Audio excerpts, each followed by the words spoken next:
Let's shift our attention to China. The zero COVID-19 strategy is failing miserably. New cases are still surging. The Chinese state has started a crackdown campaign. They are not fighting the virus. Instead, the Chinese officials are going after the citizens, those who dare to criticize the Chinese state. Our next report telling you more. China's devastating Wuhan virus outbreak has taken another life. The victim is Jose Santiago Romana. He was the ambassador of the Philippines to China. Romana was in mandatory quarantine since early April. He had participated in a high-level engagement attended by Chinese Foreign Minister Wang Yi. It is not known if Romana had contracted the Wuhan virus. Neither China nor the Philippines has shared the cause of his death. Across China, Wuhan virus cases are surging. More than 20 Chinese cities are under some sort of restrictions.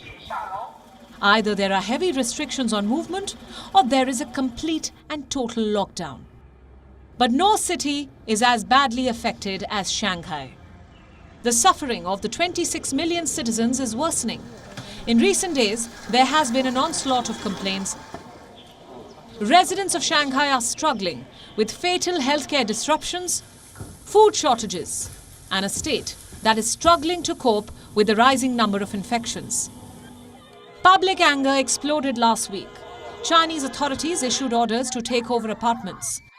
These residents were forced to surrender their homes to Wuhan virus patients. They clashed with the local police. These pictures led to wide condemnation of the Communist Party. Beijing is now cracking down on those who are exposing the truth about China's response. They have been threatened with dystopian banners. These came out last week. One of them says, "Watch your own mouth or face harsh punishment." It's a serious threat.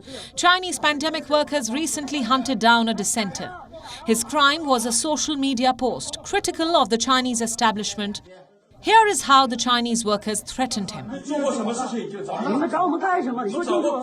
Beijing has been spooked by the growing dissent. So much so that it is willing to censor its own national anthem online. A user of China's Twitter alternative, Weibo, wrote the post. It featured the first line of the Chinese national anthem, "Stand up, those who refuse to be slaves." Suddenly, the phrase went missing from the platform. Those who tried to search for it got nothing. The Wuhan virus outbreak in China is quickly becoming a man-made crisis. China's zero-COVID strategy created chaos. New cases still continue to rise as the Chinese state intensifies the crackdown on dissent.